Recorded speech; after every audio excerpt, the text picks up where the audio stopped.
If your Chevy Colorado air conditioner has stopped blowing cold, you likely have a simple electrical or refrigerant issue. Data shows that 7 out of 10 AC malfunctions in these trucks are caused by basic refrigerant leaks or pressure drops. Let us walk through the diagnostic process to identify why your cabin air is staying warm.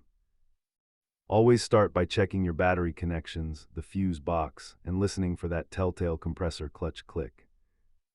The most common culprits are low refrigerant levels or a failed blend door actuator trapped in the heat position.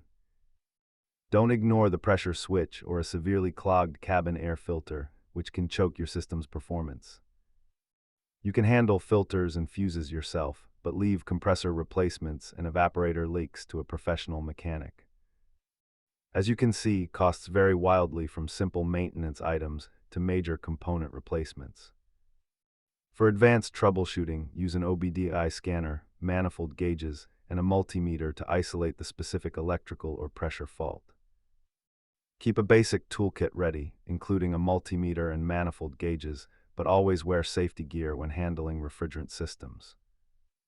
Remember, never force the compressor to run if your system pressure is low, as you risk causing permanent internal damage. Diagnose the simple stuff first to save money, and check our description for links to the parts mentioned today.